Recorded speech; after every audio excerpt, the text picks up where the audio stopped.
Welcome in, welcome back to the Touchdown Black and Gold vlog, where we examine, discuss, and celebrate all things college football, but with a special emphasis on our beloved black and gold squads of the Iowa Hawkeyes and the Missouri Tigers. Welcome back once again, boys and girls, ladies and gentlemen, cats and dogs.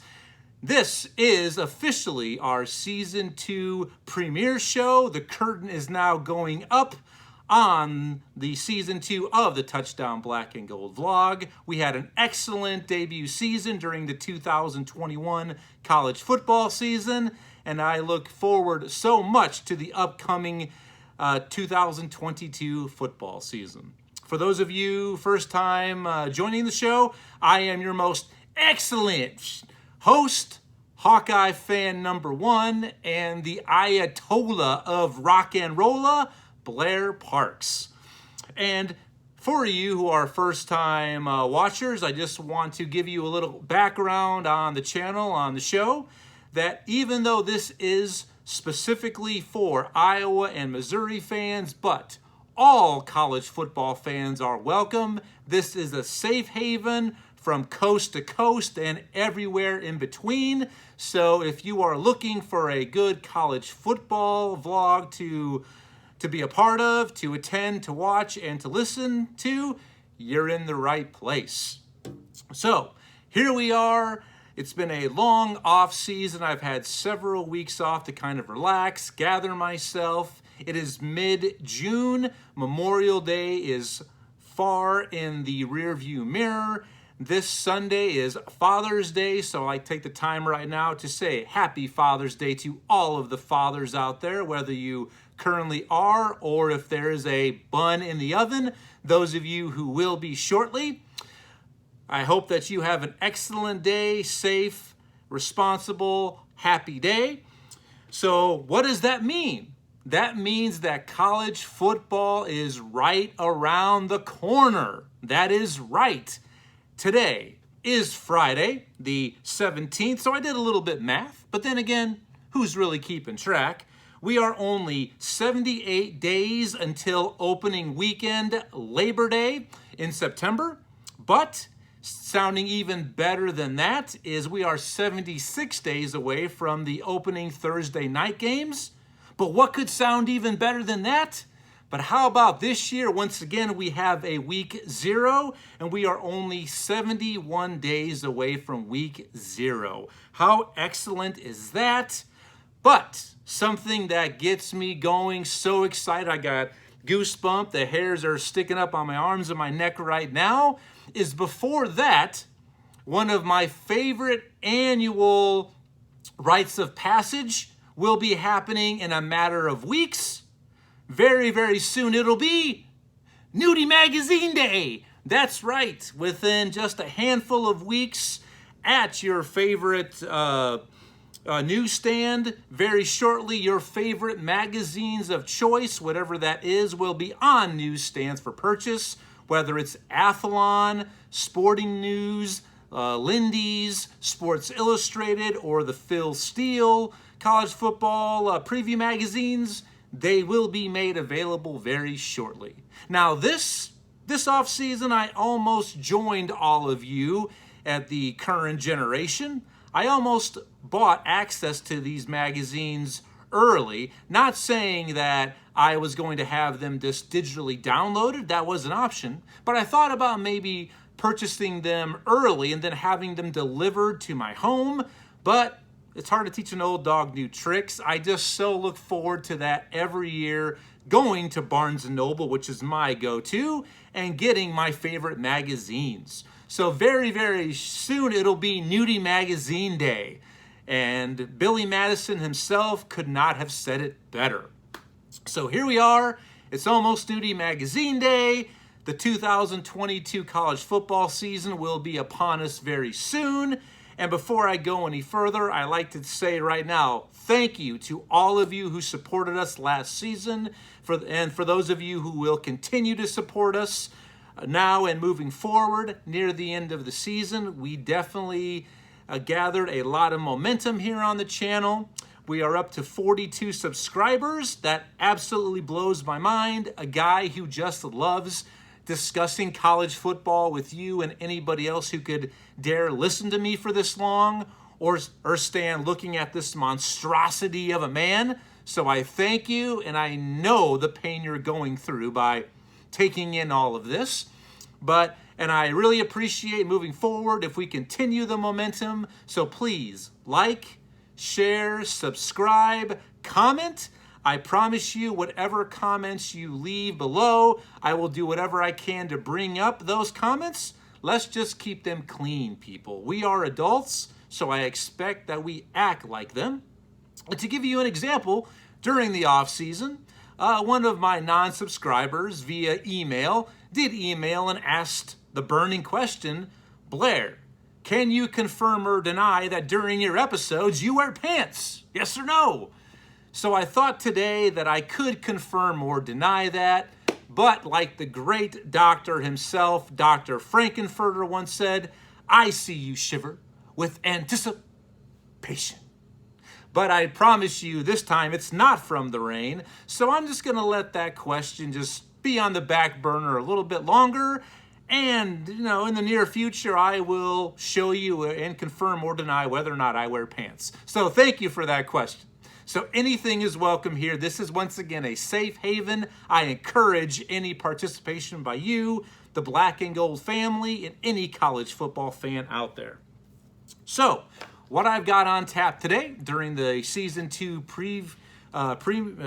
premiere show is, like a great wise man once said, to move forward, sometimes you must move backwards first. So I thought a good place to start, because coming up very soon, in the next few weeks, I will begin previewing every single one of the Power 5 conferences in depth, and also an episode with the non-Power 5 and independent squads, a very in-depth preview on both Iowa and Missouri as far as their rosters, how I see their season shaping up. But what I'd like to do, very soon, I will be doing one of my favorite episodes that I did last year, my Crystal Ball and Bold Predictions episode. So what I thought I would do with you today, and give you the right to see whether or not I am a true expert or not, even though no disrespect, I never claimed to be, I thought today I would just look at my 2021 bold predictions and see how I did going into the season prior to kickoff. So without further ado, let's go ahead and get at it. What do you think? All right. So when I look back and I reminisce on last season, it was full of parody, chaos, and I coined last season as the season of the fan, because many fans out there, me included, this was the kind of season that we've wanted for a while now. The college football playoff had gotten very vanilla, boring, almost basically, okay, it's only a handful of teams that are going to qualify. We want chaos. We want upsets. We want to shake and grab the establishment by the throat and see what happens. And that is exactly what we got last season. So a lot of these predictions that I saw, as along with many other so-called experts, these were flipped upside down because nobody saw the chaos that happened last season coming like it did. So what I did, I'm going to share all 21 with you. I look back and there was 21 bold predictions that I made, and I decided to go ahead and score myself. So based on each one of these individual past bold predictions, basically if it's a direct hit, they're going to be worth 1 point, a simple hit, half a point, and a complete miss, 0 donut points. Or like Dean Wormer himself would say, worth 0.0. So let's go and see how I did. So let's start off with what I predicted, some of the individual awards were going to play out. And yep, it was rough times for old Blair here. So first one, let's get right to it. These are the individuals that I said prior to last season would be your 2021 Heisman Trophy finalists. I had quarterback Spencer Rattler from Oklahoma, who now has transferred to South Carolina. North Carolina quarterback Sam Howell, who's now on to the NFL. I had Iowa State running back Breece Hall, and also Georgia quarterback JT Daniels. So those were the 4 Heisman Trophy finalists that I had tabbed. I don't think anyone saw most of the finalists that we ended up having. I mean, if they did, kudos to you, but if you say you did, then you're just full of it. You're full of bantha fodder at this point. So that's a big fat 0, an absolute miss on my part when I look back on my projected Heisman Trophy finalists. Now, my prediction for who I believed was going to win the Heisman Trophy, and obviously this is going to be a big fat 0, but I didn't make the prediction that a non-quarterback would win last year's Heisman Trophy, so I did pick Iowa State running back Breece Hall to bring home the hardware. Obviously, this is another miss on my part. So far, I am 0 for 2 right now. So starting off a little bit rough out of the gate. But like I said, I never claimed to be an expert. I'm just here to enjoy myself, trying to keep you entertained. And if this is your first time with us, I hope you ask yourself at the end of the episode, ask yourself, were you entertained? Were you not entertained? And I hope the answer will be yes. So moving on, these are some of my miscellaneous predictions that I made prior to last year's kickoff. I had at 23-0 previously in previous matchups, Nick Saban will finally lose a game to a former assistant coach. That did happen. This is a direct hit, just like Battleship. Not only did it happen once, but it happened twice. The GOAT, Nick Saban, lost straight up head-to-head against Jimbo Fisher in Texas A&M, and the national title game against Georgia and Coach Kirby Smart. So 1 point on the board here for me. Next one, Ed Orgeron, my former favorite Cajun. Go Tigers. Ed Orgeron, I predicted, will be dismissed primarily due to off-field issues as LSU's head coach. That did come to fruition. Many people disagreed with what I believe was going to happen down there on the bayou. It did happen. Ed Orgeron is out. Brian Kelly, that's right, from Notre Dame is in. So there's another direct hit for Blair. So as of now, 2 points on the board. Looking pretty good. Now, my next prediction that I made goes hand in hand with the dismissal of Coach Ed Orgeron. Go Tigers. I predicted that Billy Napier, the former head coach at Louisiana, the Raging Cajuns, they're in Louisiana. He now in the offseason took the head coaching position at Florida.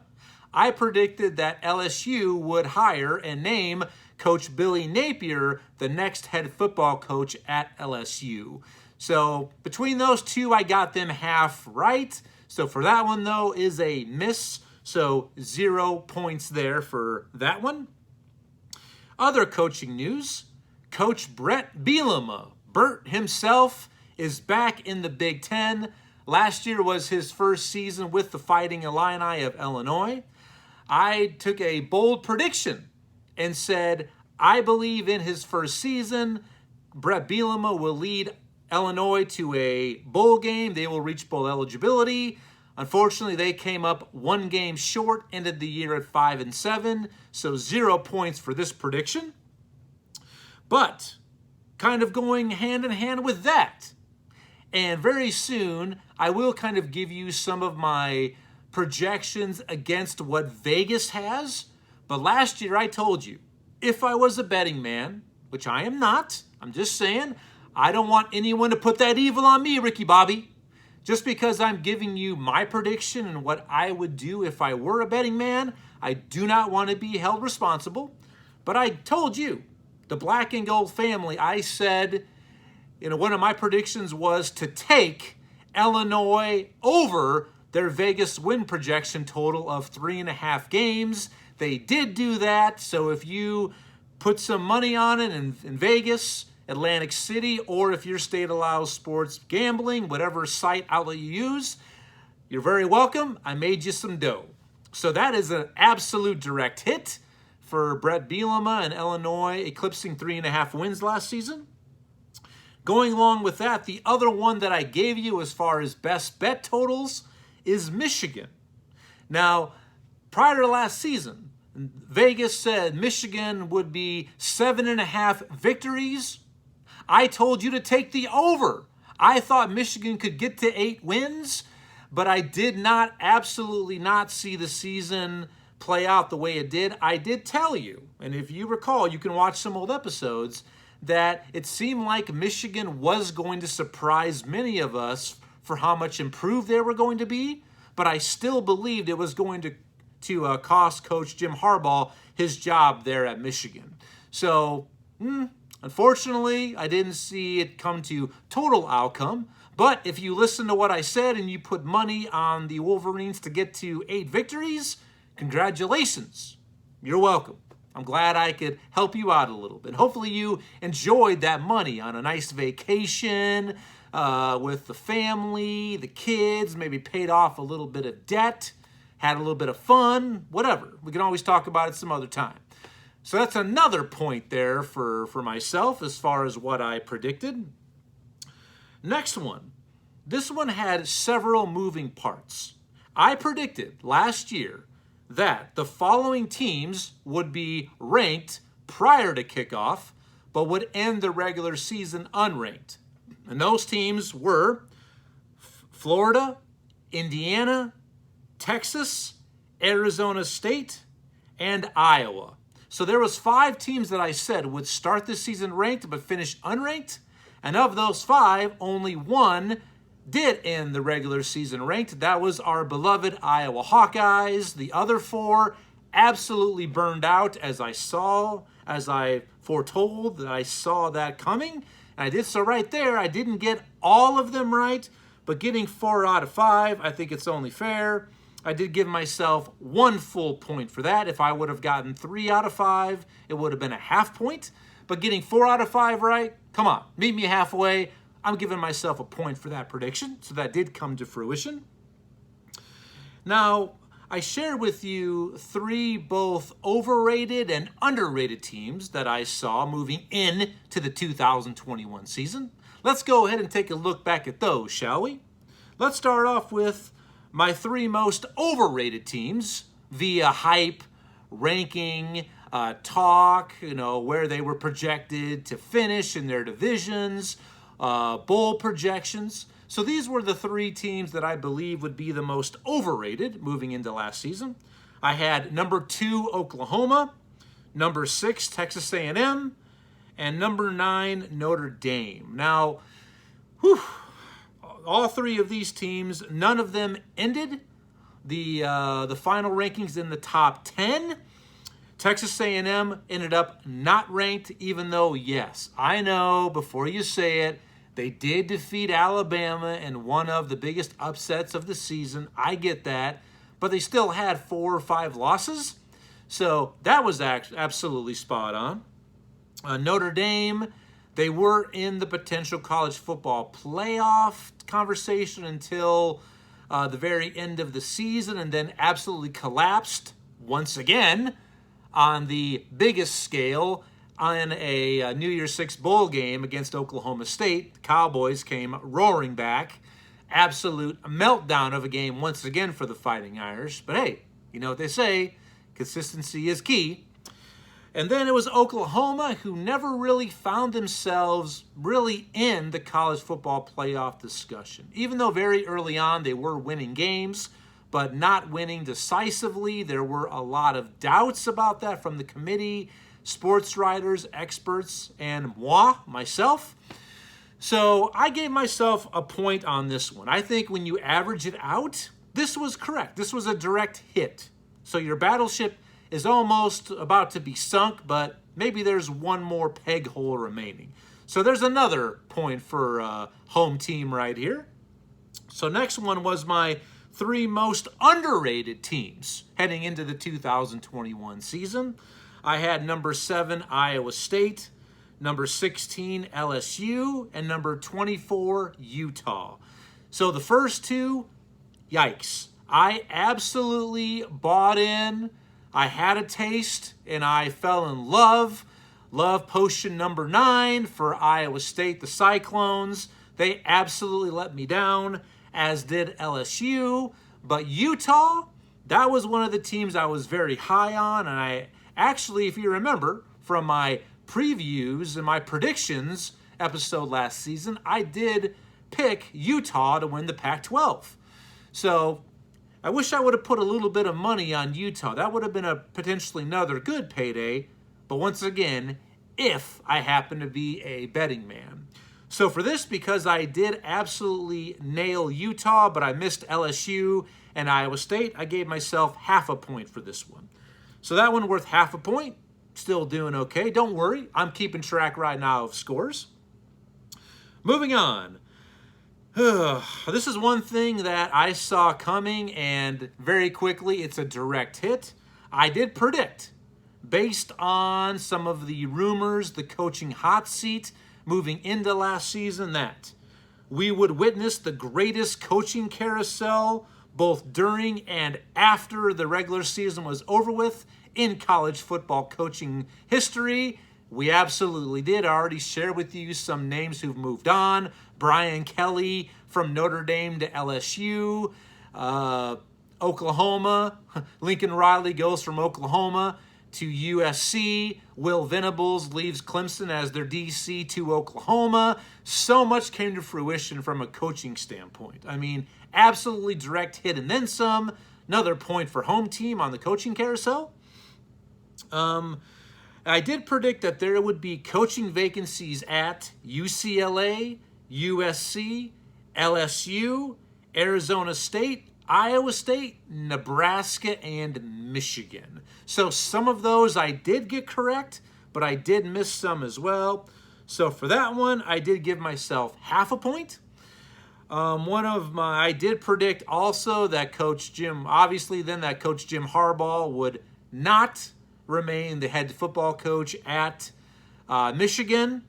Another one of my bold predictions was I said that following the season, Iowa State head football coach Matt Campbell would be named the new head football coach at Michigan. So another 0 based on those 2 predictions right there. So far, not too bad, but could be a little bit better, but bear with me. And thank you once again for being with me. This will be over very shortly. I appreciate your time, your attention. Like, share, subscribe, comment. Let me know how I'm doing. Now let's move on to some playoff and the national title projections and predictions that I had. So let's start off with the playoff field. Now, during last year's Bold Predictions episode, I did not share with you, the Black and Gold family, who my playoff participants were going to be or who I had winning the national title, but I did share that with you later on prior to kickoff during my big predictions episode, so I thought I would bring those back in now. Before we do that, let's talk about my first bold prediction that came down to the college football playoff. I said that both the 12-team playoff and Texas and Oklahoma competing in the SEC would begin in the 2023 college football season. So not this season, but the season after that. Seems like right now that has hit a major roadblock. We still don't know when Texas and Oklahoma officially are going to be competing in the SEC. And as of right now, college football expansion has been put on the back burner and it has come to a halt. They seem like they can't really come to an agreement on how many to expand to. So that is a big fat 0, a miss on my part. So no points for that prediction. Next one I said is I predicted that we would have multiple upsets during the conference championship weekend that would absolutely shake up the college football playoff participants, and that one is an absolute direct hit because that's exactly what we experienced. When you look at what happened, think about this for 1 second. We had Alabama needing to knock off Georgia to even make the playoff happen, and that did happen. They did knock off number 1 seed, previously undefeated Georgia to play their way in. So there's one upset. Another upset that potentially could have played into the college football playoff field was simply all Oklahoma State had to do to remain in the discussion was to defeat Baylor, but Baylor knocked them off in the Big 12 title game. Another one that maybe on paper was not an upset, but it absolutely still is because we may never see it ever again in our lifetime. But Cincinnati runs the table. They defeated Houston in the American Athletic Conference title game, ended the season undefeated, and that's what earned them an invite to the college football playoff field. So because a non-Power 5 team, conference, participant did garnish an invite, that is an absolute upset. And if you've watched before, just what that really scales down to. And when I say that, I am absolutely correct. We may never see this ever again, not just in our lifetimes, but maybe never, especially if the playoff field remains currently like it is at 4 teams. This would be like seeing a number 16 seed knocking off a number 1 seed in the college basketball March Madness tournament. It's only happened once a few years ago with Maryland, Baltimore County, the Terriers. So that is an absolute upset to see Cincinnati get into the college football playoff. So that one absolutely came to fruition. Point there for home team. Now, another prediction that I made, and some of you laughed about this, I said that not 1, not 2, but 3 of the Power 5 conferences would be left out of the college football playoff last season. And that actually came to fruition. But the ones who were left out, and these are the ones that I predicted. I predicted that the Pac-12, the ACC, and the Big Ten would be shut out. I got 2 of those 3 right. It ended up being the Pac-12, the ACC, and the Big 12. Those are the teams that were the conferences that were left out, excuse me. So I didn't basically put that on paper, but I did get that one right because let me share with you what my 4 college football playoff participants were. I believe that it would be Alabama, Georgia, Oklahoma, and yes, Iowa State, who I already shared with you. I was high on them. I drank the Kool-Aid. I believed. I wanted to believe. So those were my 4 projected and predicted college football playoff teams. So right there, you would have had 2 from the SEC and 2 from the Big 12. So in a roundabout way, I got them right. Now, so I got a point right there for saying that 3 of the Power 5 conferences would be left out. That's absolute direct hit. But for my playoff projection field, yeah, because I did get 2 out of 4, I gave myself a half a point for that because I did get Alabama and Georgia correct. But Michigan, Cincinnati, did not see that coming at all. So the last one, the big one, my national championship winner. I had correctly Alabama and Georgia in the national championship game. And yes, I did pick Georgia to hoist the Dr. Pepper trophy, and they did. So that is a direct hit. 1 point for me on calling who was going to bring home the national championship. And it was Georgia. Now, 2 more that I have left. Also, during one of my preview predictions episode, I broke down how I believe the seasons were going to play out for both Iowa and Missouri. And when I looked at the schedules, I gave you 3 possible outcomes for both of them. I gave you what I project their final record's going to be, what I see their potential ceiling could be, So ceiling and what the floor could have been for both of them. So let's see how I did right now. Let's start with Iowa.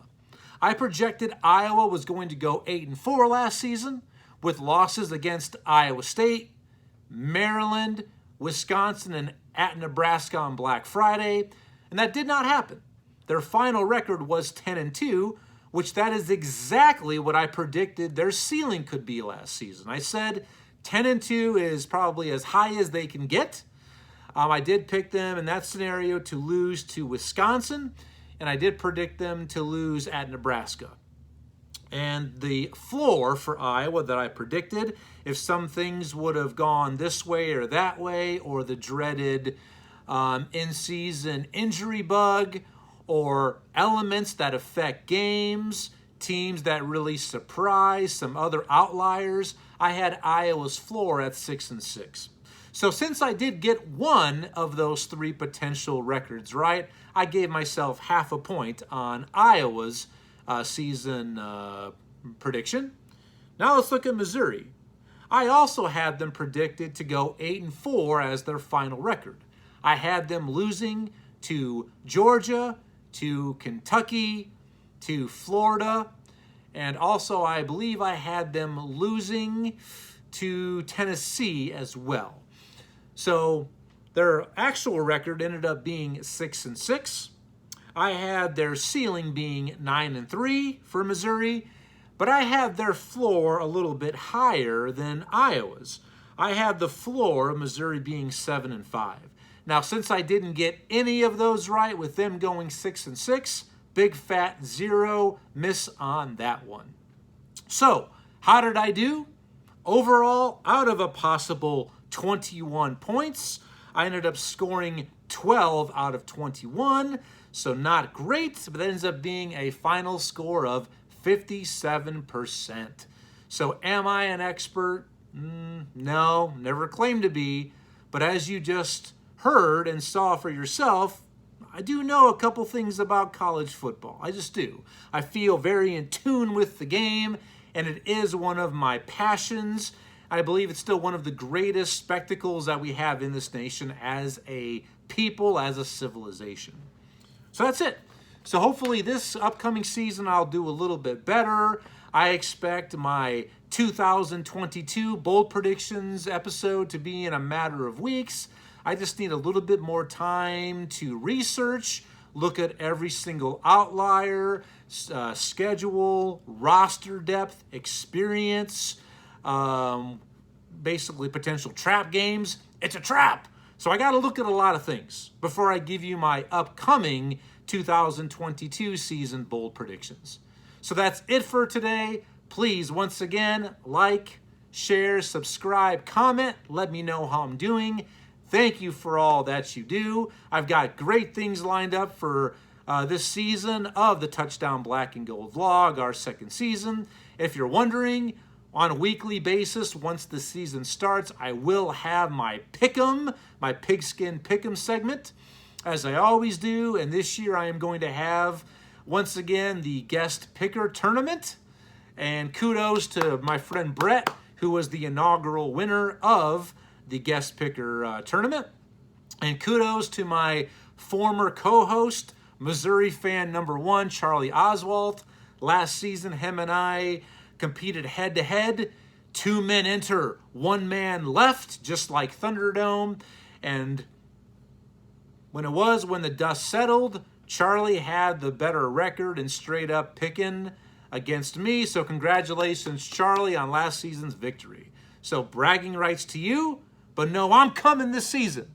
I want bragging rights. I got to get it back. And I'm going to be better locked and loaded, ready to go. I'm ready to dance, Charlie. So anyway, thank you once again for your attention. Feel free to comment. Expect me back maybe next week, if not in 2 weeks, to where we'll keep a good thing going. You never can get too much of a good thing. So until then, once again, happy Father's Day. Enjoy the day. Enjoy your weekend. And until next time, thank you for joining me on this episode, our Season 2 premiere episode of the Touchdown Black and Gold vlog. I'll be seeing you soon. Take care. Bye-bye.